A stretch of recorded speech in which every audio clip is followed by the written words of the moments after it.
હાલો હાલો સારું સારું બધા મજામાં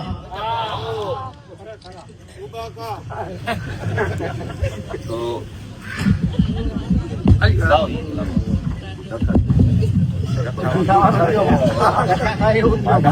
માઇક ડખાવાળું સૌ ગ્રામજનોનો પહેલા તો ખૂબ ખૂબ આભાર કે આટલી વિશાળ સંખ્યામાં તમે બધા આટલી બધી ઠંડી છે તો હરખ ભર્યા બધા અહીંયા આવ્યા છો બેઠા છો અને બહુ ઉત્સુકતાથી અહીંયા તમારી હાજરી છે બધાના મોઢા ઉપર એક ઉત્સુકતા છે કે શું થાય શું વાત થાય શું કહે છે બધાનો કેટલો હરખ છે એ બધાય હરખીલા અમારા ખેડૂતો માતાઓ બહેનો યુવા દોસ્તો વડીલો આપણા જયેશભાઈ ગામના આગેવાન પોલીસવાળા મિત્રો બધાનો હું હૃદયપૂર્વક ખૂબ ખૂબ આભાર વ્યક્ત કરું છું. આજના આમ તો બે મૂર્તિયા છે, હું તો અણવર છું. એક છે આપણા જયેશભાઈ જે આજે આમ આદમી પાર્ટીમાં જોડાઈને અમારું હાથ મજબૂત કરવાના છે અને એક છે આ મહેશભાઈ કે જે આજે જેલમાંથી છૂટીને આપણી વચ્ચે આવ્યા છે અને આપણને બધાને પ્રોત્સાહન. એ બે મૂર્તિયા છે અને હું એના બેયની આમ તો જાનમાં આવ્યા બરાબર છે પણ હવે આ અમારા વિસાવદરના ખેડૂતોએ આપણે શેઠા પાડોશી કહેવાય આમ તો ક્યાં આબુ થાય છે પણ એ બધાએ મને આશીર્વાદ આપી ખેડૂતોએ માતાઓ બહેનોએ ખૂબ આશીર્વાદ આપીને નવો નવો ધારાસભ્ય બનાવ્યો છે એટલે હવે બધાને એમ લાગે છે કે નેતા આ જ છે પણ બધાની ખૂબ લાગણી છે બધાનો ખૂબ પ્રેમ છે એ બદલ હું સૌનો ઋણી છું. મારી જેવા નાના માણાને આટલો બધો પ્રેમ મળે ઉંમરમાંય નાનો અનુભવમાંય નાનો આમ ઘર કુટુંબમાંય હું તો નાનો માણસ છું. હાવ ગામડામાં આપણે રહેતા હોય આપણી જેવા માણાને તો કોઈ આવા બેહવાય ન દે સભામાં પણ તમારા બધાના પ્રેમના કારણે નાની ઉંમરમાં મને ખૂબ મોટી જવાબદારી મળી છે અને આખા ગુજરાતનો આશીર્વાદ મળ્યો છે એ બદલ ફરીવાર બધાનો આભારી છું. મિત્રો રોહિતભાઈએ જેલની વાત કરી મહેશભાઈ તો ન બોલી શક્યા કેમ કે આ પહેલી વાર ટ્રેનિંગ લેવા ગયા હતા જેલની. હું તો માસ્ટર ડિગ્રી કરેલો છું, હું 10 જિલ્લાની જેલમાં રહેલો માણસ છું. એવી ફાવટ આવી ગઈ જેલની કે એની વાત જવા છે અને મને ખબર છે કે ચૈતરભાઈ જેલમાં ગયા, રાજુભાઈ કરપડા અત્યારે જેલમાં છે. અમારી પાર્ટીના બધા આગેવાનનો વારો આવી ગયો છે તો એક વખત મને લાગે મારો આવશે એટલે મેં એક સુટકેસ તૈયાર રાખી છે 10 જોડી વાળી કે જેથી આપણને ખબર પડે કે આપણા વિરુદ્ધમાં કઈક કાવતરું ભાજપે કર્યું છે એટલે તરત હાલો ત્યાં ક્યાં તમે ખાઈ જવાના છો, ફાંસીએ ચડાવી દેવાના. અમે જોઈ તમારી જેલમાં હું તાકાત છે અને અમારા કાળજામ કેવડી તાકાત છે અમે નો જોઈ લઈએ. કઈ જેલું બેલું થી બે જાય તો આ દેશમાં આઝાદી ક્યાં આવવાની હતી? પૂર્યાતન ગાંધીજીને આની કરતા વધારે શક્તિશાળી અંગ્રેજો હતા એ જમાનામાં. ભાજપ વાળાની તો કોઈ ઓકાત નથી. અંગ્રેજો તો પોણી દુનિયા ઉપર એનું રાજ હતું. આનું પોણા ભારતમાં નથી. પોણી દુનિયાના તમામ દેશોમાં જે અંગ્રેજોની સરકાર હાલતી હતી એ અંગ્રેજોએ ગાંધીજીને સરદાર પટેલને જેલમાં પૂર્યા. તે જેલની દિવાલથી હું કઈ આઝાદી રોકાઈ ગઈ? જેલની દિવાલોમાં ઈ જમાનામાં એવી તાકાત નહોતી કે ક્રાંતિને રોકી શકે ને આ જમાનામાં જેલની દિવાલમાં પોલીસના દંડાની તાકાત નથી ક્રાંતિને રોકી શકે. અમારી જેવા માણસો બેઠા છે, અમે લડશું. અમે ધરતી ધાવીને મોટા થયેલા માણસો છીએ. કઈ કોઈ ભીખમાં અમને નેતા નથી બનાવ્યા. અમે આ ધરતીમાંથી પેદા થયેલા માણસો છીએ. સંઘર્ષના દમ પર અહીં પહોંચ્યા છીએ. કોઈ ભાજપની મહેરબાની કે રૂપિયાવાળાની મહેરબાની કે કોઈ કંપનીની મહેરબાની નથી. અમારી ઉપર મહેરબાની અમારા ખેડૂત માવતરોની મહેરબાની છે અને એની તાકાત છે અમારી સાથે. જ્યાં સુધી ત્યાં સુધી કોઈ સત્તા, કોઈ સરકાર, કોઈ તંત્ર અમને ડરાવી દબાવી શકશે નહીં. ભલે આજ ભાજપની સરકાર છે, જેલમાં પૂરો કઈ વાંધો નહીં પણ ખમી એકો એમ એટલું કરો એવી મારી વિનંતી છે. હજી વાહેથી રોતા નહીં કે આ નહોતું ને તે નહોતું ને અમે તો ખમી એકવી એમ છે. એની તો 40 વર્ષથી સરકાર છે એટલે એ ભૂલી ગયા છે. 1 કલાક લોકઅપમાં જેથી અમારી સરકાર બેહાર છે ને ભાજપના નેતાને તેથી રોતા નહીં આવડે. અમે 15 20 FIR અમારી ઉપર થઈ છે. અનેક જિલ્લાની જેલમાં રહ્યા છીએ. કેટલી કોર્ટોની તારીખો ભરીએ છીએ. પેટનું પાણી ન હલે અમારે. કેમ? કેમ કે સંઘર્ષના માણસો છીએ. ભાજપની તો સરકાર 40 વર્ષથી છે.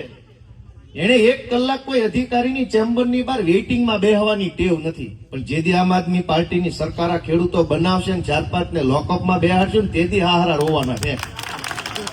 લાંબા રાગડા તાણી તાણીને એવા આંગળા પાડવાના છે ગોઠણ સુધી પલ્લી જાય. અમને બધી ખબર છે ને અમને આવડે છે કેમ કરે. હું તો હતો પોલીસમાં, મને તો બધું ફાવે. રાઇટર હતો વળી પાછો. હાવ સિસોટી વગાડવાનું કામ નહોતું મારું.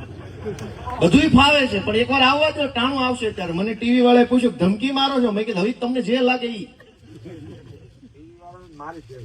દોસ્તો, હું તો તમને એ વિનંતી કરવા આવ્યો છું કે જેલનો ખેલ ચાલુ છે ગુજરાતમાં. આખા ગુજરાતમાં જેલનો ખેલ. ભાજપે નક્કી કર્યું છે કે ભાઈ જે દમન થાય, જે શોષણ થાય, જનતા હારે જે અન્યાય થાય, બોલતા નહીં. બોલશો તો જેલ. તમારી સાથે કડદો થાય. યાર્ડની અંદર અનેક જગ્યાએ કડદો થાય છે, પણ દરેકને એક ડરની અંદર રાખવામાં આવ્યા છે. બોલશો તો તમારું આમ થઈ જાય ને તેમ થઈ જાય ને, બોલતા નહીં. ગામમાં રોડ ખરાબ હોય પણ બોલવાનું નહીં. બોલો તો તરત પોલીસ આવે. તમારી વિરુદ્ધમાં અરજી છે અને કાયદો વ્યવસ્થા બગડે છે ને તમારો વિડીયો ડિલીટ કરી નાખો, નકર પાછા કરી નાખું. આવું થાય છે કે નથી થતું? જેલનો ખેલ. ગામમાં લાઇટ નો હોય કે લાઇટના પ્રશ્નો હોય, સીમની લાઇટના પ્રશ્નો હોય, વીજળી વિભાગને 4 ફોન વધુ કરો ત્યાં પાછો હામો ચોટે. ફરજમાં રૂકાવટનો ગુનો દાખલ કરો. આ તારી ફરજ? અમારા ગામમાં લાઇટ નથી, એ તારી ફરજ છે? અમારા ગામમાં લાઇટ નહીં, અમારી સીમમાં લાઇટ નહીં, 50 ઝટકા લાઇટ મારે, એવી ફરજ બજાવો છો. 2 શબ્દો કયો તો કે ફરજમાં રૂકાવટ. પણ ફરજ જ હારો હરખી રીતની બજાવતા હોત તો ક્યાં અમારે તમને કઈ કહેવાનું જ હતું? નથી હરખી ફરજ બજાવતા એટલે 2 શબ્દો કીધા એટલે ફરજમાં રૂકાવટ. કામ કઈ કરવું નથી અને એ ભગવાન ભરોસાથી તંત્ર હાલે છે. પણ જેલનો ખેલ કે કોઈ કઈ બોલતા નહીં. બોલશો તો જેલમાં પૂર દેશું, પોલીસ આવશે, ટીંગાટોળી કરી જાય, જામીન નહીં થવા દે, પાસા થઈ જાય, આમ થઈ જાય. ઓહો શું થઈ જાય બતાવો ને. અમે જોઈએ કે શું થઈ જાય. દોસ્તો, હું તમને વિનંતી કરવા માટે આવ્યો છું કે બહુ સમય વયો ગયો છે હવે આ બધી વસ્તુમાં. હવે થોડુંક બધા જાગવાની જરૂર છે. અને આ ભાઈએ જેલની વાત કરી એટલે મેં કીધું ભાઈ આવી વાત ન કરાય માઇકમાં. આમાં ગામ બી જાય. રોટલીઓ પાણી પલાળીને ઓલું એવું થોડું હોય ને. આ એમ કેવાય ઘૂઘરા જેવી રોટલીઓ આવતી. તમે અહીંયા આવીને એમ કે પાણી. હું ગયો એટલા બધી વખત જેલમાં, તમે મારા એકેય ભાષણમાં નહીં સાંભળ્યો હું એમ કહું જેલમાં તકલીફ પડે છે. જેલ તો જેલમાં તકલીફ નો ક્યાં હોય? જો જેલ હોય તમને ગાટલા દેવાના ડરલોકના કે જેલમાં બહુ તકલીફ છે. બોલો એમને તો જેલમાં ન તકલીફ હોય તો ક્યાં હોય? પણ દોસ્તો ધ્યાનથી સાંભળો, તકલીફ તો જેલમાં જ હોય. અને જેલમાં તમને બધી સુવિધા આપવાની હોય. જેલ નો કહેવાય ને મેલ કહેવાય. રોહિતભાઈએ કીધું કે અમને એકના એક ટબમાં ચા, ઇનાઈ ટબમાં શાક ને ઇનાઈ ટબમાં પાછું જમવાનું, ઇનાઈ ટબથી નાવાનું. હું કેટલાય જિલ્લાની જેલમાં રહેલો માણસ છું, મહિનાઓના મહિના.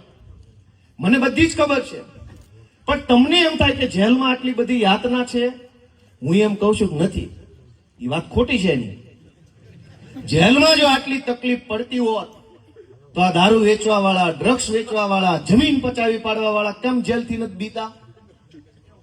એનો અર્થ એ કે જેલની અંદર 2 પ્રકારની વ્યવસ્થા છે. ભાજપ સામે લડતા લડતા જાય ને એને એક ટબમાં ચા, એક ટબમાં જમવાનું, એક ટબમાં નાવાનું. એ ભાજપની સામે બાગતા ગયા હોય એની માટે છે. પણ ગુંડાઓ માટે વ્યવસ્થા સારી છે. જેલમાં તો દારૂ મળે છે. પૈસા દો તો બધું મળે. બીડી મળે, સિગરેટ મળે, ગાંજો મળે, દારૂ મળે. હું તો જગ જાહેર કહું છું. હું સાબરમતી જેલમાં હતો, મને બધી ખબર ક્યાં મળે. હવને ખબર. જેલની અંદર દોસ્તો, જેલની વાત કરવા નથી ભેગા થયા, પણ તમને કહી દઉં કે ભાજપની સામે બાંધો, ખેડૂતો માટે લડાઈ લડો, યુવાનો માટે લડાઈ લડો, ગુજરાતના ગામડાની જનતા માટે લડાઈ લડો, તો ભાજપ જેલમાં પૂરે. એવી રીતે જેલમાં જાઓ તો હેરાન કરે. પણ ડ્રગ્સ વેચતા વેચતા જેલમાં જાઓ તો ખાટલા આપે ને એને અંદર ગાદલા, જમવાનું, મોજે દરિયા મોજા જેવી વ્યવસ્થા છે. ખાલી 2 નંબરના જો જેલમાં સમસ્યા હોય એને એમ કીધું કે માનસિક ત્રાસ આપે. ત્રાસ જ હોત તો એકવાર પકડાનો હોય બીજી વાર ઝપટે શું કામ ચડે છે? એકવાર જે માણસ પોલીસના ઝપટે ચડે 3 મહિના જેલમાં રહ્યા હોય એની બીજી વાર હિંમત કેમ થાય છે? જો જેલમાં યાતના હોત તો. જેલમાં ગુંડાઓને કોઈ યાતના નથી. ગુંડાઓ માટે આવો આવો કાકા, બાપા, મામા, ભાણવા, આવો આવો આવો. તમે ક્યાંથી? બોલો કે અમે અહીંથી.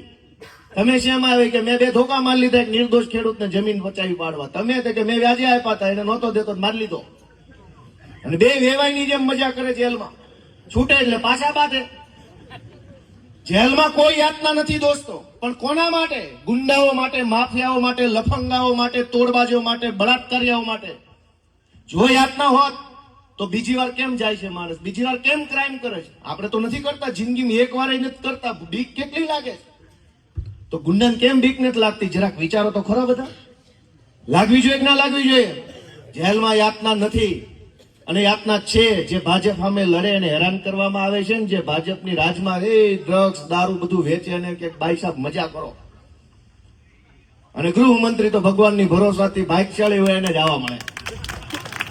બહુ આપણા બધાના પુણ્ય છે, તરી વર્ષથી બટન દબાવીને પુણ્ય કર્યા ને એટલે આવા હારા ગૃહમંત્રી આપણને મળ્યા છે.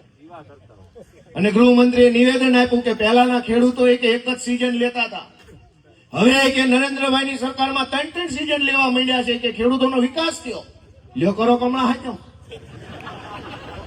પહેલા ખેડૂતો એક સિઝન લેતા હતા, પછી નરેન્દ્ર મોદી આવ્યા, હવે 3 લેતા થઈ ગયા. એને વિકાસ કે છે, એને કોણ સમજાવે કે કાકા પેલા એક સિઝન લેતા ને એમાં 10 છોકરા વરાવતા ને તોય રૂપિયા થોડાક વધતા, અને હવે આ 3 સિઝન વાવે છે ને તો છેલ્લે લેણું વધે છે, વાળ વધે છે, છોકરા રેઠા વધે છે. વાંડા કાંઈ વાહે 3 સિઝન લીધા પછી વધતું નથી, વાંડા છોકરા વધે છે. હવને વાત સાચી છે કે ખોટી? હવે ગૃહમંત્રીના ગાંધીનગરમાં બેઠા કે 3 સિઝન મારો ખેડૂત લે છે. મારો નહીં કાકા, તું શાનો ખેડૂત? અમારા ખેડૂત, અમે ખેડૂતના દીકરા છીએ. ખેડૂતો 3 સિઝન લે છે તો છેલ્લે તો વાંઢા જ વધે છે. તો ક્યાં ગયા રૂપિયા? એ મહેનત નું શું થયું? 3 સિઝન ની મહેનત, પરસેવો, પૈસા, મજૂરી, માલ બધું જ ગયું. પછી શું પરિણામ આવ્યું? આની કરતા તમારી સરકાર નહોતી ને તેથી એક સિઝનમાં ઘેરો છોકરા વરાવીને બેઠેલા કેટલા ભાભલાએ બેઠા. 10 વીઘામાં તો 10 છોકરા પવણાઈ નાખ્યા હોય, તોય છેલ્લે રૂપિયા વધે ને હોનાના બટન પહેરેલા સભા હોય. હતું કે નહોતું? 4-5 જણા આ પાડી એનો ખૂબ ખૂબ આભાર. અને દાંત બધાય કાઢ્યા. હા 3 જણા પાડી એના દાંત બધાય કાઢ્યા. જો કરો કમળા હાચમ. તમે બધા વિચારો કે એક સિઝન જે દિવસે ખેડૂત લેતા હતા, કેટલાય બધા વડીલો મારા દાદા ઉંમરના બેઠા છે, એક સિઝન લેતા હતા તે દિવસે છોકરા બધાને ઘેરો એક હતા. બધાની બીજી પેઢીએ 5-5 છોકરાઓ, 10-10 છોકરા, બહેનો ભાઈઓ બધા મામા ભાઈના જોશો જૂના પેઢીમાં તો આપણે બધાના ઘરે મામા ભાઈના 10 ભાઈઓ બહેનો છે, અને બધા ધામધૂમથી પવણાવ્યા છે. આજ ભાજપની સરકારમાં હાલત શું થઈ છે કે 2 કામ કરો ને તો આખી જિંદગી વેડફાઈ ગઈ હોય છે. એક ઘરનું કાંઈક સારું મકાન બનાવો, એક દીકરા દીકરીને ઘરે પરણાવો, વરાવો, એને 2 કામ કરે ને તો માણસ આખો નિસવાઈ ગયો હોય છે. વાત સાચી છે ખોટી? આવડી મોટી ભગવાને આપેલી જિંદગી 2 કામમાં નિસવાઈ જાય છે. પેલા એવું નહોતું, પેલા 50 પ્રસંગ માણસ કાઢ નાખતો. આજ બે જ વસ્તુ કે ઘરનું સારું ઘર બનાવવું છે અને દીકરો કે દીકરીને પવણાવા છે થોડાક સમાજની રીતે ધામધૂમથી. આ 2 કામ નથી થઈ એકતા આખો માણસ એને કાળા વાળમાંથી ધોળા વાળ થઈ જાય, ટકો થઈ જાય છે, તો આ 2 કામમાં માણસ નિસવાઈ જાય છે. મારી વાત સાચી હોય તો આ પાડો, નકર ના પાડો. આ બધા સાંભળે સરકારી માણસ આવ્યા છે રેકોર્ડિંગ કરવા. એ પછી ઉપર જઈને કહે બધું મોટા સાહેબ છે ને આયા તો કે કઈ રીતનું હતું ને શું હતું ને ભાઈ અમથા કેમ નથી આવતા? પણ દોસ્તો હું તમને એમ વિનંતી કહું છું કે ગૃહમંત્રી એમ કે છે 3 સિઝન લેશે. મને વિસાવદરની જનતાએ ધારાસભ્ય બનાવ્યા પછી હું જયારે ગાંધીનગર ગયો, અનેક સાહેબોને, નેતાઓને ઘણાને મળવાનું થયું.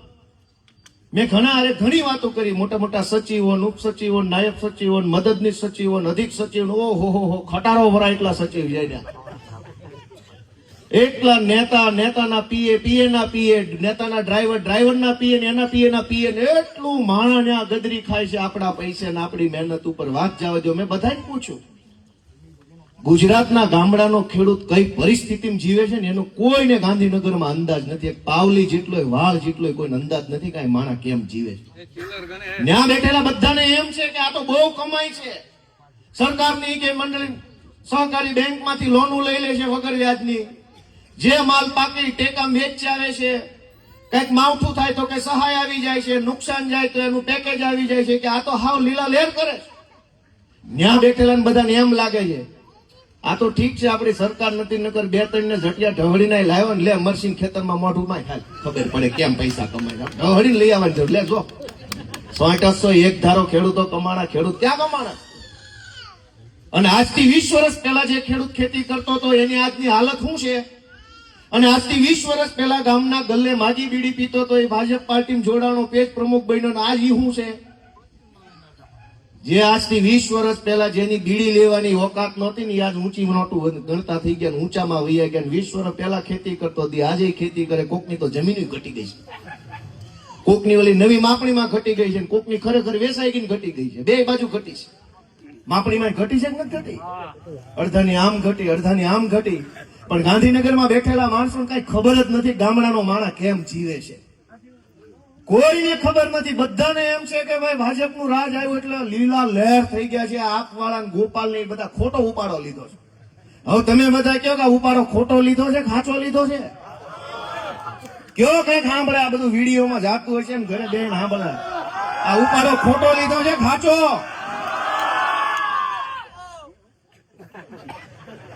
દોસ્તો, હું તો તમને વિનંતી કરું છું કે આપણે બધા જાગવાની જરૂર છે. આપણી પીડા કોઈ સમજવા તૈયાર નથી. ગામડાના માણસની વેદના સાંભળવાય કોઈ તૈયાર નથી. એક આજ બુસ્કોટ આપણે બધા આ બુસ્કોટ પહેર્યા છે. એવરેજ બુસ્કોટ 2500 થી 3000 ના આવે છે. શહેરમાં રહેતા લગભગ છોકરાના શર્ટ જે છે એ 2500-3000 થી તો ચાલુ થાય છે. હારો કપા કેટલાનો છે? લ્યો બોલો, બુસ્કોટ 2500 નો, કપા 1200 નો. તો ક્યાં ગયા વચ્ચેના પૈસા? કોણ ખાઈ ગયું? ઈ આજે ભાજપના જે ગલોલા જેવા થઈને ફરે છે ને ઈ આ પૈસા ખાઈ જાય છે. કપા તો આપણા ખેતરે પાકે છે, કપા તો આપણા ખેતરે પાક્યો, આપણને નો ભાવ મળ્યો. બુસ્કોટ બન્યો તો કે 2500 નો 3. મેં તો 10-10, 15-15, 20-20 હજારના શર્ટ મોલમાં લબડતા જોયા. મેં કીધું બાપા આનથી આગળ જાય સ્વામિનારાયણ. કીધું આ શર્ટ આપણે થોડો કરે અડાઈ છે. 2000 વાળો બતાવો કમસે કમ ધારાસભ્ય જોઈ એટલે એવો પહેરવો પડે. નકર 2000 નો વ્યાજ ક્યાં છે? પણ કોઈક ગામમાં જઈને હાવ એવા પહેરીને જાય કે આ થોડો ધારાસભ્ય હોય. એટલે અમારે હવે નોય હોય 2000 વાળો લેવો પડે. પણ તમે વિચાર કરો કે બુસ્કોટ 2000, 2500, 5000 નો, કપા 1200 નો. અને જે દી 1200 નો કપા હતો તે દી ઓલા કાકા એમ કહેતા હતા કે ડબલ હોવો જોઈએ કે ભાવ. ડબલ તો થયો નહીં ભાઈ, હતો એમાંય થઈ ગયા. વળી કરદો થાય છે. દોસ્તો, આ વેદના કોને કહેવાની? અમે જયારે બોલીએ, આમ આદમી પાર્ટી બોલે, તમારા છોકરા તરીકે અમે બોલીએ, ખેડૂતના દીકરા તરીકે બોલીએ, તો ભાજપ વાળા પોલીસ મોકલે, મામલતદાર મોકલે, કલેક્ટરો મોકલે, અમને કાયદો સમજાવે. અમે જયારે આંદોલન લઈને જઈએ, ધરણા કરવા જઈએ, આવેદન પત્ર આપવા જઈએ એટલે 4 સાહેબો આવે, તમે આ કાયદો અને વ્યવસ્થાનો ભંગ કરી રહ્યા છો. તને શીખવાડશું કાયદો? કાકા હત્યા પછી આવવા દો, અમે બધું ભણેલા છીએ. આ તો તમે સરકારના ખોળામાં બેસીને અમને કાયદા શીખવાડો. સરકારના ખોળામાં બેસીને અમને કાયદા શીખવાડશો. હું BA LLB LLM થયેલો માણસ છું. બધા કાયદા તમને શીખવાડીશ, કમ્પ્લીટ શીખવાડીશ, રાજી ખુશી એકદમ ખમો કરી.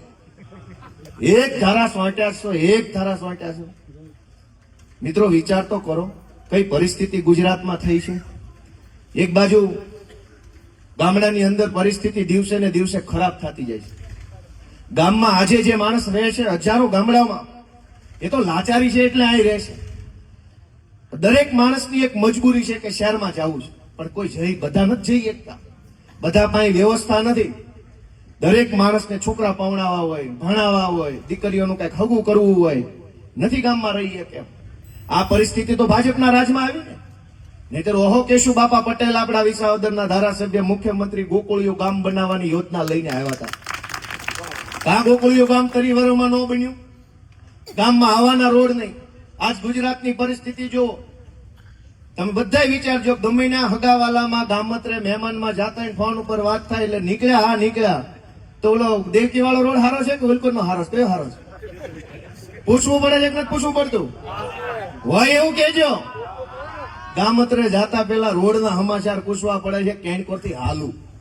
આ 30 વર્ષથી વળખાય છે વિકાસ કર્યો, વિકાસ કર્યો, વિકાસ કર્યો. એક હારો રોડ બનાવી કે નથી, એને બીજો શું વિકાસ કર્યો હોય? અને રોડ તો રોડ, રોડ તો રોડ, ગટરનું ઢાંકણું, રોડનું લેવલ 30 વર્ષે હજુ નથી આવતું. હજુ તો 30 વર્ષે લેવલ નથી આવતું. ગમે એ સિટીમાં અમદાવાદ, રાજકોટ, વડોદરા, જેતપુરમાં નવો રોડ બને તો ઢાંકણું હેઠું હોય, રોડ ઊંચો હોય. 30 વર્ષથી મથે છે પણ એક લેવલ નથી આવતું, ખાલી 1/2 સેન્ટીમીટરનું લેવલ હોય. મિત્રો કેટલી પીડા કેવી ને કેટલી ન કેવી સમજવાની જરૂર બધાય છે કે અમે જે સંઘર્ષ કરીએ. હું તો ઓહો ભાઈ પોલીસમાં રાગે પડી ગયો તો, ફાવી ગયું તું બધું, લખતા ભૂંચતા દંડો પછાડતા અને ધાક ધમકી કરતા બધું આવડત આવી ગઈ હતી. ક્યાં રાજકારણમાં આવવાની જરૂર હતી? અને આવ્યા તેથી ક્યાં ખબર પડતી હતી કે જિંદગીમાં ધારાસભ્ય બનશું? અને તેથી ધારાસભ્ય બનવા નીકળ્યા તેથી એ નહોતી ખબર પડતી કે બહુ મોટી સરકાર ચલાવવાની જવાબદારી જનતા હોપવા તૈયાર રહેશે. કાંઈ ખબર નહોતી. 2017માં જેથી નોકરીમાંથી નીકળ્યા તેથી કોઈ ખબર નહોતી પડતી, પણ એક વસ્તુની અંદરથી મનમાં ખટકતું હતું કે આ ખોટું થઈ રહ્યું છે. ગામડાના માણસ હારે, ખેડૂતો હારે કોક માણસ તો બોલવો જોઈએ, કોક માણસ રોકવો જોઈએ. અને કોઈ નહીં બોલે તો હું બોલીશ કે વાત મગજમાં લઈને અમે આ રસ્તે ચડ્યા રાજનીતિ. હું નોકરી કરતો, પણ નોકરી મળી જાય એટલે પછી માણસ અમથી કઈ 10 ન હુજે. ભેગું કેમ થાય એટલું જ આવડે, ક્યાંથી ભેગું થાય કેટલું ભેગું થાય. મને તો પાછો એકના વગરની 2 સરકારી નોકરીમાં હું પાસ થયો, મહેનતથી પાસ થયો, લાગ્યો નોકરી કરી પણ પછી મૂકી દીધી. અમે જયારે રાજનીતિમાં આવ્યા તો ભાજપના પેટમાં તેલ રેડાણું કે આ ગરીબનો છોકરો, ગામડાનો છોકરો, ખેડૂતનો છોકરો કેમ ભાઈ હાલો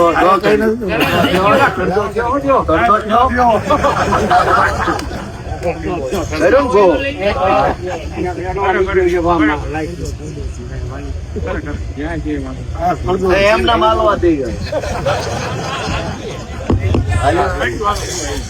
ત્યાં કોઈક એક જણા બે હારો ને ગેટ ઉપર ભાજપ વાળા આવીને ગળી હિંસા કરી નાખે. હા, અમારી 1-2 સભામાં આવું થયેલું. અવાજ વધારો ભાઈ, અવાજ દબાવમાં મારો વધારો તમતાર થાય એટલો. આ ક્યાં ઢોલ છે ફાટી જાય. અમારે 1-2 વખત ઓલી 2022 ની ચૂંટણીની સભામાં માઇક પાસે એક ભાજપ વાળો આવીને ગોઠવાઈ ગયો, હળું કરીને ખેંચ લે પીને ઘડીક થાય. હવે કીધું આપણને તો એવો વેમય નો કે આપણા માઇક પાસે આવીને બેસી જાય. પણ કોઈ કે 5,000 નાખ્યા ખિસ્સામાં, આવ્યો માઇક પાસે ઘડીક કરીને ક્યાંય લે. માંડ આપણો પાટે ચડે બધું, પરવા પોગે વળે ક્યાંય. એટલે ઘણી વાર આવું થાય. પણ મિત્રો હું તમને એ વાત કરતો જો હલો લો કરી ભાઈ, ત્યાં 2 જણા બેહો ને, ગેટે બેહો. એવું ભાઈ શેડો તો હલાવી જ નાખવાનો છે. એક શોર્ટ સર્કિટ થઈ જવું જોઈએ ગાંધીનગર સુધી, એવો શેડો હલાવવાનો છે. જેવો તેવો નહીં, પણ અમારો નહીં. અમારા શેડા ક્યાં હલાવો? અમારા શેડા જ હલાવે તો છે ભાજપ વાળા હલાવવા લે. એટલા કરું ચાલુ. તો મિત્રો હું તમને એમ કહેતો કે સરકાર આપણી સાથે આવું કેમ કરે છે? તમે જુઓ કે ગામમાં આવવાના જવાના રોડ હારા ન હોય, ખેતીની અંદર ખેતી કરતો માણસ દુખી છે, નોકરી કરતો માણસ દુખી છે, મજૂરી કરતો માણસ દુખી છે, અનેક જગ્યાએ તકલીફો પડી રહી છે. સરકારના પેટનું પાણી કેમ નથી થતું? આપણા ગામમાં શું તકલીફ છે ગાંધીનગર સુધી પહોંચતું કેમ નથી? ગામમાં સરપંચ નિમા છે, તાલુકા પંચાયતના સભ્યો છે, જિલ્લા પંચાયતના છે, નગરપાલિકાના સભ્યો છે, પછી ધારાસભ્યો છે, સાંસદ સભ્યો છે. ન્યા સુધી નિહણી બનાવી છે કે વાત અહીંથી ઉપર જ આવી જોઈએ. અને ઈ ચેનલ થી ન જાય તો બીજી નિહણી છે. ગામમાં તલાટી છે, ઉપર ટીડીઓ છે, પછી મામલતદાર છે, ઉપર પ્રાંત અધિકારી છે, ઉપર એડિશનલ કલેક્ટર, ઉપર કલેક્ટર. 2 નિહણી મૂકી છે ઠેક ગાંધીનગર સુધી વાત પહોંચાડવા માટે. પણ વાત તો તોય નથી પહોંચતી. કેમ નથી પહોંચતી? એમાંય પાછી 3જી નિહણી છે મીડિયા છે, 4થી નિહણી સોશિયલ મીડિયા છે. કયા ગામમાં કઈ વાતની ઉપાધિ છે ઈ પ્રશ્ન ગાંધીનગર પહોંચાડવાના 4 રસ્તાઓ છે, પણ વાત તો તોય ગાંધીનગર પહોંચતી નથી. વિચાર તો કરો, કોઈ વાત ગાંધીનગર નથી પહોંચતી. અને તો મને વિસાવદરના લોકોએ ધારાસભ્ય બનાવ્યો તેથી ખબર પડી કે ત્યાં કોઈ કઈ ખબર જ નથી કે આ કેમ હાલે છે. તમે વિચાર કરો તો આટલા બધા ધારાસભ્યો, સાંસદ સભ્યો, કલેક્ટરો, ટીડીઓ, મામલતદારો, પીએસઆઈઓ, 10 માલગાડી ભરાય એટલા માણસો આપણા પૈસે લહેર કરે છે અને આપણી એક વાત સાંભળવા તૈયાર નથી. દોસ્તો, તો હવે તો પરિવર્તન લાવવું જોઈએ કે ન લાવવું જોઈએ? આ જેતપુરમાં રહેલા ભાજપના નેતા કે એમ પીએસઆઈ ન કરે તો પીએસઆઈ ની બદલી થઈ જાય. થાય કે ન થાય? ભાજપના નેતા કે મામલતદાર કે કલેક્ટર ન કરે તો બદલી થઈ જાય, તો તમે કહો એમ સરકાર ન કરે, સરકાર કેમ ન બદલાઈ જતી? ભાઈ નેતા કે એમ અધિકારી ન કરે તો અધિકારી બદલાઈ જાય, તમે કેમ નેતા ન કરે તો પાછો નેતા તો બદલાતો નથી. તો આમાં કોનો વાંક કાઢવો? વાંક કોનો કાઢવાનો? તમે કહો એમ નેતા ન કરે તો નેતા કેમ નથી બદલાતો? અને બદલાવો જોઈએ કે ન બદલાવો જોઈએ? પણ નથી બદલાતો. ચૂંટણી આવે તો કોક કે અમારી નાતનો છે, ચૂંટણી આવે તો કોક કે અમારા ગામનો છે, કોક કે અમને 5-5 હજાર આપ્યા છે, એમ કરીને બધા વેચાઈ જાય છે. પછી પાછા 5 વર્ષ આપણે કે કડદો કરો ને યાર્ડમાં ખોટી રીતે અમને લૂંટે છે ને આમ થાય છે ને તેમ થાય, પણ ચૂંટણી ટાણે ભૂલાઈ જાય છે. આપણને બધાને એક ભગવાનનો આમ મને એવું લાગે શ્રાપ લાગે છે. બોલા મહાભારતમાં કોને શ્રાપ હતો કે ખરા ટાણે પોતાની વિદ્યા ભૂલી જાય? કર્ણ હતો, એને એક શ્રાપ હતો, ખરા ટાણે મારો બેટો બધું ભૂલી જાય.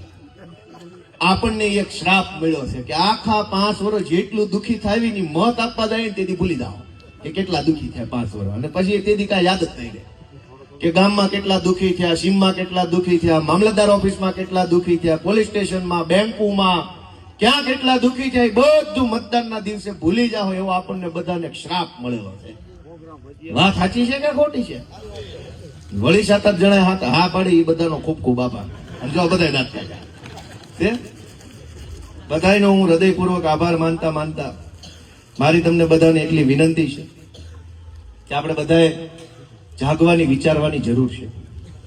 જે કાંઈ ચાલી રહ્યું છે ગુજરાતમાં એ વ્યાજબી નથી. તમે જુઓ, મેં તમને કીધું એમ જેલનો ખેલ.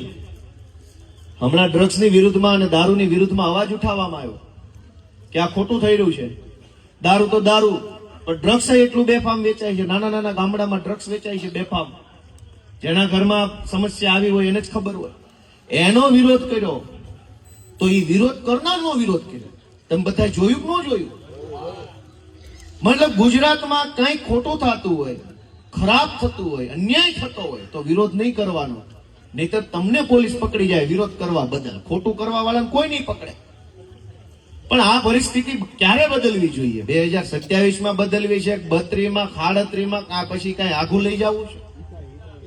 દોસ્તો, આપણે બધાએ જાગવાની જરૂર છે. જરાક કહેવા માટે તો એટલા બધા વિષય છે કે કેટલું કેવું ને કેટલું ન કેવું, પણ સમજવા જેવી એક જ વાત છે કે બહુ જાજુ ઘડી પાણી ભર્યું રહે ને ખાબોચિયામ તો લીલ જામી જાય. આ તો 30 વર્ષથી એનું પાણી ભર્યું છે વાટક્યામ. હું પાણીમાં હું રહ્યો હશે, એની વાટક્યામાં હું રહ્યો હશે, અને હવે એમાં હું નહીં થયું હોય એમ કયો. રોટલી નો ફેરવી એ દાજી જાય. આને તમે 30 વર્ષ નહીં ફેરવા, દાજા કેટલા છે ફેરવો ખબર પડે ને કેટલા બળેલા છે, કેટલા બળેલા છે. અને અમથાય તે મિત્રો, હું તો તમને એક જ વિનંતી કરું છું કે ગુજરાતમાં 30 વર્ષમાં અમે તો રાજકારણમાં આવ્યા પેલા કોંગ્રેસ વાળા જ હતા ને, બધે ચારે બાજુ ડીંગો કરતા હતા, પણ કોઈ દી એક પણ કોંગ્રેસના નેતાને જેલમાં નથી જવું પડ્યું. એનું કારણ હું?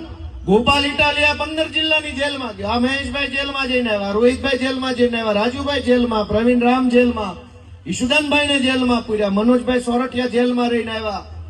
એ સિવાય અમારી તો જેલની યાદી બહુ લાંબી છે. કેમ અમને જેલમાં પૂરી દે છે ભાઈ? અમે તો કઈ ખોટું કર્યું નથી, અમે કઈ પૈસા ખાધા નથી, લૂંટી લીધા નથી, કોઈને માર્યા નથી, ખૂન કર્યા નથી, અમે કાંઈ એવું કામ નથી કર્યું કે અમારે જેલમાં જવું પડે. છતાંય આજે અમારી પાર્ટીના અનેક નેતાઓને જેલમાં પૂરે છે. પણ મજાની વાત એ છે કે ગમે એટલા જેલમાં પૂરે તો મારા બેટા ડબલ પાવરથી જનતા માટે લડ્યા કરે છે, સતત દોડ્યા કરે છે. અને એ વાત ઉપર તમારા આશીર્વાદ જોઈએ છે. તમને એમ લાગતું હોય કે મારા બેટા લોઢાના વીંદડા છે, હજળબમ જુવાનિયા છે, ડરે નહીં એવા છે, લડે એવા છે, જનતા માટે બોલે એવા છે, તો જાજુ તો કાંઈ તમારી પાસે માગવાનું નથી. થોડાક આશીર્વાદ ભરેલો અમારી ઉપર એક હાથ બધા મૂકી દે ને અમારા બધા ખેડૂત માવતરો બહેનો, એટલે અમે પછી બાધા કરશું, એમને મજા કરશું. મિત્રો, ખૂબ અન્યાય, ખૂબ અત્યાચાર, ખૂબ શોષણ લોકોનું થઈ રહ્યું છે.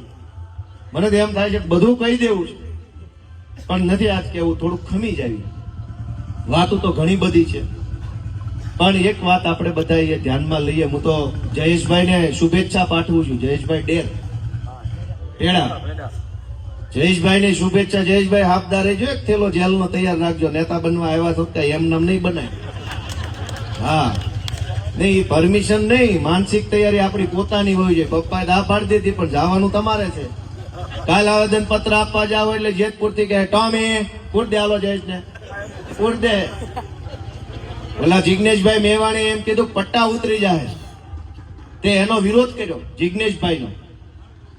મારું એમ કેવું છે કે ભાઈ મેં પોલીસનો પટ્ટો પહેર્યો પણ એ તો કમરે પહેરવા આપ્યો છે, ત્યાં પહેરું ગળમ કમ પહેર્યા. કેટલાક અધિકારીએ ગળમ પહેરી લીધા છે, ટોમી થઈ ગયા ભાજપના. જેવો ભાજપનો નેતા એમ કે ટોમી મનોજ પાર્કિંગ જેલમાં પૂછ દે એટલે તરત મનોજ પાર્કિંગ ટોમી પકડી જાય. ભાઈ જે કમરે પટ્ટો પહેરવા આપ્યો કમરે પહેરો, ઇજ્જત માન સન્માન સાથે, એમાં ક્યાં ના છે, એમાં હું ભેગો. પણ ગુજરાતમાં કેટલાક લોકોને એવોર્ડ લેવાની, મેડલ લેવાની, ગેલેન્ટ્રી એવોર્ડ, રાષ્ટ્રપતિ મેડલ, ફલાણો ગૃહમંત્રીનો ઓલો ખબર ને આમાં હું એ તો મારે દેવા છે પણ ગમોન ઘડીક લોઢાના આપવાના છે. જેવા તેવા મેડલ તો કાટ ખાઈ જાય. પણ મિત્રો જયેશભાઈને મારી શુભેચ્છા છે કે એક યુવાને આવી હિંમત કરી રાજનીતિમાં આવવાની. એમના પપ્પાનો હું તો આભાર માનું છું કે એને ટેકો કર્યો, જા ભાઈ જા. આજ રાજનીતિની હાલત શું થઈ છે તમે વિચારો કે કોઈ હારો માણસ આવવા તૈયાર નથી. અને આપણે વાટે બેઠા છીએ, રોડ બની જાય, માવઠું નો સહાય મળી જાય, પણ કોઈક હારો માણસ તો પેલા આવે. બધો ગામનો ઉતાર હોય ભાજપમાં ભરાણો છે, જેને ભાજપ લે એમ નથી, કોંગ્રેસમાં ભરાણામાં હારો માણસ ક્યાંય વૈદ્યો નથી. તમે કોની વાટે બેઠા છો? કોઈક ભણેલ ગણેલ માણા આવે, કોઈક ઠરેલ માણા આવે, કોઈક યુવાન માણા આવે. ગામ આખું મળીને જેને આગળ કરતો હોય એવો ગામનો પ્રતિનિધિ આગળ આવે, તેથી આશા રખાય કે આ કાંઈક કરીને દે. ગામ આખાનો ઉતાર જો રાજનીતિમાં આવે, ગામ જેને કઈ ગણતું ન હોય તો નવરી નો થાય એટલે જાય છે, એવા માણસ ચૂંટણીમાં આવે વળી જીતી જાય ને એ તમારું કલ્યાણ કરે. દોસ્તો રાજુભાઈ કરપડા LLB થયેલા વકીલ છે, સાગરભાઈ રબારીએ કેટલા પુસ્તકો લખી નાખ્યા છે, મનોજભાઈ સોરઠિયા ફાર્માસિસ્ટ છે, ઈશુદાન ગઢવી એ જર્નાલિસ્ટ હતા, પત્રકાર હતા, ચૈતર વસાવા વિસ્તરણ અધિકારી હતા, હું પોલીસમાં હતો, વકીલ છું. તમે જુઓ કે કેવા કેવા માણસો રાજનીતિમાં આવ્યા છે. પોત પોતાની જિંદગીમાં સુખી હતા, સેટ હતા, પૈસા કમાઈએ કે હતા. હું હાઈકોર્ટની વકીલાત કરું તો રૂપિયા થઈ જાય મારી પાસે, કેમ કે ગામ આખું જમીનના ડખામ પડ્યું, અંધાય વકીલ ગોતે છે. કાંઈ ધારાસભ્ય બનવાની જરૂર નહોતી. અમદાવાદમાં દુકાન ખોલું, કોનો કેસ છે? બે ભાઈ બાંધી લેવા તૈયાર જ છે. 1 વીઘો વધુ નોંધ આવી ગયું. વકીલ રાખો ગોપાલભાઈ જેવો છે કે નહીં?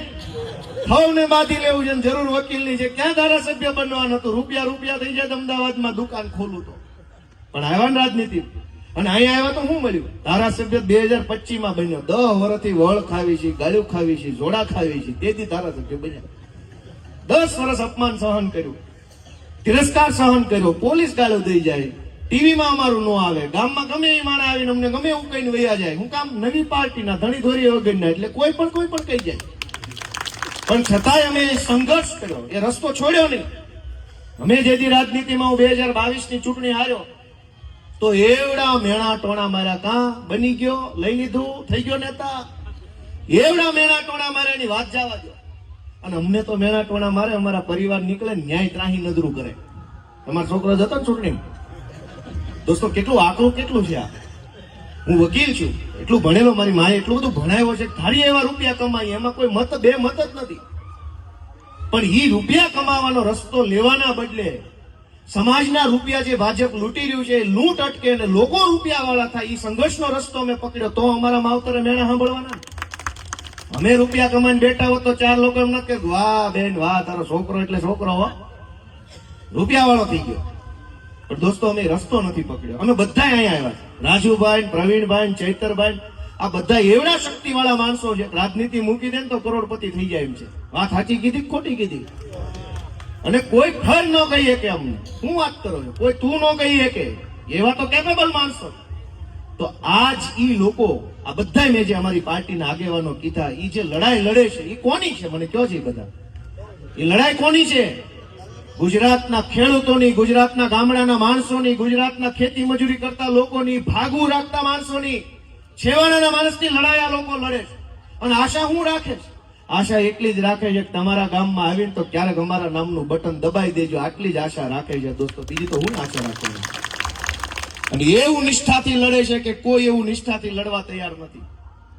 બધાને જેલની બીક લાગે ને એટલે ભાજપમાં વહી જાય છે. અને અમને ભાજપની બીક નથી લાગતી ને એટલે જેલ કયો તો જેલ ને રોડ કયો તો રોડ ને જે કયો ત્યાં અમે રહેવા તૈયાર છીએ. મિત્રો, હું તમને વિનંતી કરવા માટે આવ્યો છું કે આમ આદમી પાર્ટીને સાથ આપો, જયેશભાઈ જેવા યુવાનોને સાથ આપો, મહેશભાઈને સાથ આપો. અમે બધા નાના માણસો છીએ. રાજનીતિમાં તો મોટા મોટા કદાવર નેતા છે, 200 કરોડ 500 કરોડ 1000 કરોડના માલિકો છે. અમારી પાસે તો હારી સાયકલ નથી બાપા. આ ગાડીઓ ફેરવીએ તો ગામમાં ધારાસભ્ય જઈને જાય એટલે ગાડી માપની લેવી પડે, નકર વળી એમ કે આ નહીં હોય ધારાસભ્ય. પણ હું તમને એ વિનંતી કરું છું કે અમે બધા નાના માણસો છે. અમને જે પીડા દેખાય ને નાના માણસોની, રૂપિયાવાળા ન દેખાય.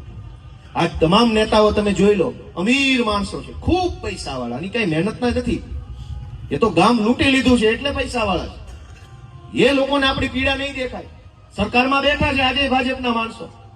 તમે વિચાર કરો, હું તમને 2-3 દાખલા આપું કે આ લોકો રૂપિયાવાળા કેવી રીતે થયા. ભાજપના નેતા, તમારા ગામમાં કોઈ કાચું મકાન છે? જૂના જમાનાનું છે કોઈને? છે ને? ઘણાય છે ને.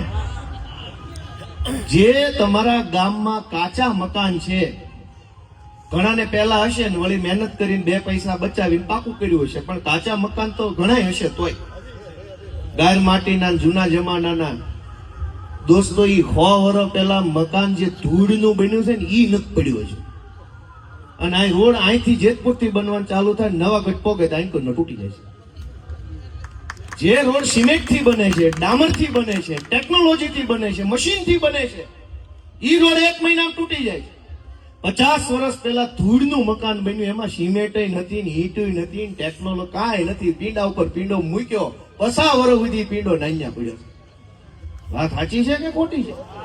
50 વર્ષ સુધી પીંડો હલતો નથી. પાડવું હોય ને તેથી ગમે એવી કોશું મારો ને એમ ઉખડતું નથી.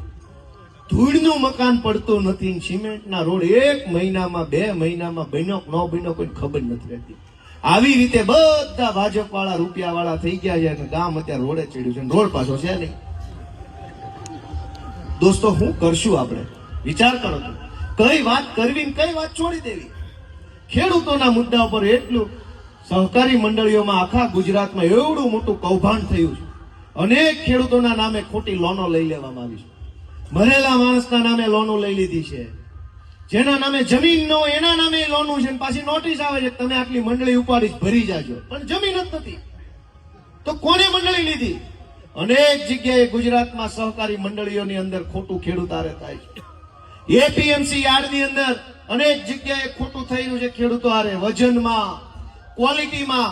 હવે ઓલે ટેકાના ભાવે મગફળીની ખરીદીની અંદર એટલા બધા દોઢા થાય છે, એટલા બધા ખેડૂતોને હેરાન કરે છે. સાંભળજો વાત કે આમાં ડેમેજ છે ને આમાં ઉતારો નથી ને આમાં આ નથી. એકને મેં પકડીને કીધું, કાકા તારે લઈ જાવી છે તો મૂળ હળગાવા જ ને ગોડાઉનમાં. તો મૂક ને ડેમેજ ને બેમેજ તારે ક્યાં તેલ કાઢીને વેચવું ગામમાં?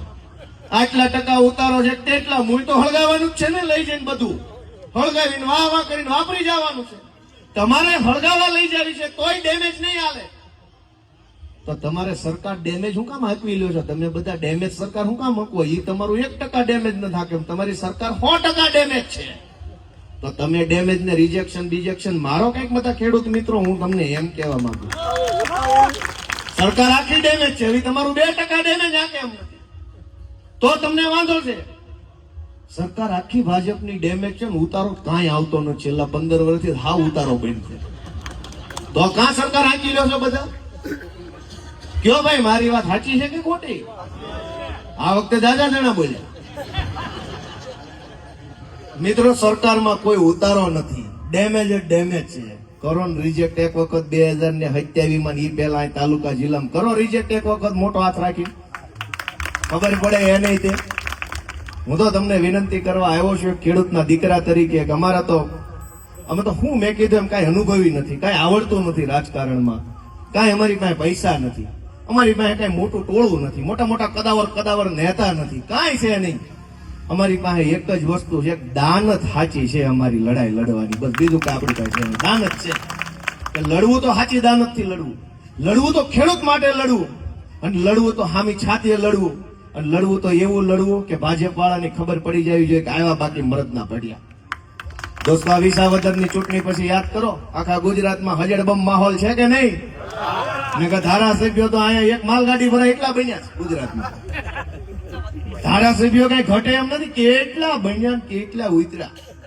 પણ પહેલી વાર વિસાવદર વિધાનસભાની ચૂંટણી પછી ભાઈ જે મજા આવે છે ને એની વાત જ આવે. રોજ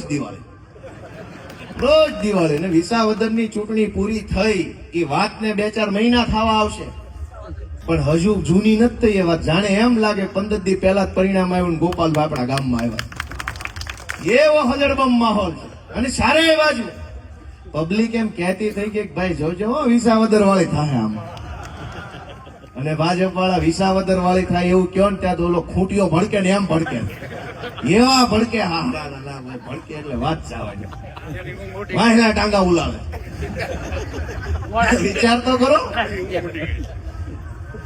ઈ તાકાત કોની છે? ઈ તાકાત કોની છે? વિસાવદર વાળી થશે. ઈ તાકાત ગોપાલભાઈ ની નહીં, વિસાવદરના ખેડૂતોની તાકાતના કારણે આખા ગુજરાતની વાત થઈ રહી છે. ખેડૂત ધારે તો હું ન થાય. અને ખેડૂતોની શક્તિ ઘણી છે. હનુમાનજી બાપા પાસે શક્તિ બહુ હતી, પણ એને એક શ્રાપ હતો, ભાઈ ભૂલી જાઓ. એટલે જયારે લંકાના આ કાંઠે બેઠા હતા ત્યારે ઓલા જાંબુવાનજીએ એને એમ કહેવું પડ્યું કે હનુમાનજી તમે મહાશક્તિશાળી છો, બજરંગ બલી છો, પવન પુત્ર છો, એક ઠેકડો મારો તો લંકાની અંદર તમે જઈને સીતા માતાને મળી શકો એમ છો. વાત સાચી છે, પણ એ યાદ કરાવવું પડ્યું. એક ઠેકડો મારે એટલે લંકામાં જ પડે, પણ કહેવું પડ્યું. હું તે હનુમાનજીના આશીર્વાદથી તમને કહેવા આવ્યો છું કે એક ઠેકડો મારો ને એટલે ભાજપ વાળા ગોટાઈ જડે એમ નથી. ખાલી મારો જ ખરા ઠેકડો. ભૂલી કેમ ગયા? ગુજરાતની વિધાનસભામાં મારી ઉપર પ્રતિબંધ હતો અંદર જવાનો. 2017માં મારી ઉપર પ્રતિબંધ લાગ્યો કે ગોપાલ ઇટાલિયા ગુજરાતની વિધાનસભાના મેઇન ગેટ થી અંદર નહીં આવી શકે. એટલે એક વખત હું ગયો, મને નહોતી ખબર પ્રતિબંધ આવી ગયો છે, પણ આપણે એક વખત જવાની કોશિશ કરી. એટલે મેઇન ગેટ ઉપર સિક્યુરિટી કેબિન ને પોલીસ ને કોમ્પ્યુટરો ને કેમેરા ને બધું મૂકેલું છે. બોલો નામ કીધું ગોપાલભાઈ, કે આમાં મનાય છે, લાલ લીટી આવે છે કોમ્પ્યુટરમાં, તમારું નામ અંદર નહીં જઈ શકો. હાથ પોલીસ વાળા ઘેર લીધો, ખૂણામાં લઈને બેહાડી દીધો. હું કામ આવ્યા છો ને કેમ આવ્યા છો? પછી મેં કીધું મેલ લપ પડતી, હવે આવું તો વાસ્તે ગાસ્તે, બાકી રહેવા દે તારી વિધાનસભા. અમારા બાપ દાદા નથી જોઈ તોય જીવાન, અમે જૈનમાં અમે પૌણી ગયા વગર વિધાનસભા જોઈએ. તો કઈ તમારી વિધાનસભા નહીં જોઈએ તમે મરી થોડા જવાના? પણ આવું તો વાસ્તે ગાસ્તે નકર રહેવા દો. એમ કઈ રાજનીતિ રસ્તે ચડ્યા. જે ગુજરાતની વિધાનસભામાં ગોપાલ ઇટાલિયાને આવવા ઉપર પ્રતિબંધ નહીં આવી શકે, 10 વર્ષ એમ આલ્યું. જેવા વિસાવદર વિધાનસભાના ખેડૂતોએ મારા માથા ઉપર હાથ મૂક્યો, ધારાસભ્ય બન્યો, પહેલી વખત વિધાનસભા ગયો, તો જાણે કે દેશ આઝાદ થયો કેમ પહેલી સવારી મારી નીકળી હોય એવો તામઝામ. 150-200 મીડિયાના કેમેરા, અધિકારીઓ, યસ સર ને જી સર ને નો સર ને ઓહો. મેં કીધું બાપુ હું છે બધું? એવો માહોલ. આવો ગોપાલભાઈ આગળ હાથ અડાડવા વાળા, આ બાજુ sir left hand sir right. હા કીધું ખરી બધી ખબર છે લેફ્ટ બાદ ક્યાં લેવાની ખરી. હા ભાઈ તમે તો અમને અંદર નહોતા આવવા દેતા, અને ક્યાં લેફ્ટ રાઈટ કરવા માંડ્યા? દોસ્તો ઈ તાકાત ગોપાલ ઇટાલિયાની નથી, ઈ તાકાત આમ જનતાની તાકાત છે. જનતા જેની ઉપર હાથ મૂકી દે ને એને લેફ્ટ રાઈટ બતાવવા વાળા આવી જાય. સર લેફ્ટ, સર ઉપર, સર અપસ્ટેર છે, પગથિયા છે લેફ્ટ અપસ્ટેર. મિત્રો આ તાકાત કોની છે? મારી નથી. મારી તાકાત હોત તો હું વિધાનસભામાં બાંધીને વહી ગયો હોત, પણ હું ન જઈએ કે 10 વર્ષ ન જઈએ કે. જેવો જનતાએ માથે હાથ મૂક્યો, વાસ્તે ગાસ્તે મીડિયા, કેમેરા, ઢોલ નગારા, માણસો, અધિકારીઓ, પોલીસ વાળા, ઓહો મોટા તામઝામથી એન્ટ્રી થઈને કોઈએ ન કીધું કાંઈ ન આવતા. હમુના રસ્તો મીડિયા બતાવવા. અને વિધાનસભાના અધ્યક્ષે 3 કિલોનો ગુલદસ્તો આપ્યો. માનની ગોપાલભાઈ તમારું અહીંયા સ્વાગત છે. કા માનની થઈ ગયા? તમે તો અમને આવવા નહોતા દેતા, અને આવવા નહોતા દેતા એમાંથી માનની થઈ ગયા. તો એ માનની શબ્દ આપવાની તાકાત કોની પાસે છે? તમારા બધાના હાથમાં એ તાકાત છે. તમે ધારો એને માનની બનાવી શકો, અને ધારો એને ઘર ભેગા કરી શકો. હવે ખોટા માણસો આપણી તાકાતથી માનની બની ગયા છે. એ માનની આપણને માનની રીતે દંડા મરાવે છે. માનનીઓ આપણને જેલમાં પૂરે છે. માનનીઓ આપણી જમીનો બચાવી પાડે છે. માનનીઓ આપણી જમીનોમાં જેમ ફાવે એમ રોડ કાઢે, વીજળીના તાર કાઢે, જેમ ફાવે એમ કરે. એ બધા માનનીઓને એક વખત થોડુંક કંઈક તમે બધા સબક શીખવાડો એવી તો હું તમને વિનંતી કરવા આવ્યો છું. દોસ્તો આ બધા જેલ ભોગવીને આવેલા છે. ભાઈ તમે નવા ગયા છો એટલે કઈ એવું કઈ તમે ડિપ્લોમા કોર્સ કહેવાય તમારો, પહેલી વાર ગયા હોય ને. બીજી વાર જાઓ તો ડિગ્રી કોર્સ કહેવાય, ત્રીજી વાર જાઓ તો પછી બેચલર થઈ જાઓ. એમ જાતા રહેજો, કઈ ઢીલા ન પડતા. અને જયેશભાઈ ને શુભેચ્છા છે કે વહેલી તકે આંટો મારી આવો એટલે બીક નીકળી જાય કે ના સે હું નથી કાંઈ. હવે બુટલેગરો જેલથી નથી બીતા તો સમાજનો ખેડૂતનો દીકરો હું કામ બીવે? ભાઈ રહી આવો 2 મહિના, એનું મન ભરાઈ જાય ભાજપ વાળાનું કે અમે તે બતાવી દીધું બધું. મિત્રો, હું તમારા બધાનો હૃદયપૂર્વક આભાર માનું છું કે તમે બધાએ ખૂબ ઉત્સાહથી, ખૂબ જોશ જુસ્સાથી, બહેનો આટલા બધા હરખમાં, સંખ્યાએ બહેનોની મોટી ને હરખય મોટો. ભાઈ અમારી તો બહેનોનો ખૂબ ખૂબ આભાર હો, તમે અમને એટલા બધા સાંભળ્યા. આ બધા યુવાનિયાઓનો બધાયનો હું હૃદયપૂર્વક આભાર માનું છું. મારી વાતમાં કઈ ભૂલચૂક પડી હોય તો મોટું મન રાખીને માફ કરજો, પણ અમને પાછું છે ને આગળ રાખજો થોડા, કેમ કે હવે ઓલાનો વારો પૂરો થયો છે અને અમારું કઈક કરજો તમે. એટલે બધાયનો હૃદયપૂર્વક ખૂબ ખૂબ આભાર. વારસડા ગામનો વાડસડા ગામના સૌ આગેવાનો, વડીલો, યુવા દોસ્તો બધાયનો હૃદયપૂર્વક આભાર. અને ભાઈ જયેશભાઈ ટેડા બધાયનો આભાર. માઇકવાળા ભાઈનો આભાર, મીડિયા મિત્રોનો આભાર. હંધાઈનો હું હૃદયપૂર્વક આભાર માનતા મારી વાત પૂરી કરું છું. ભારત માતા કી જય. જય કિસાન.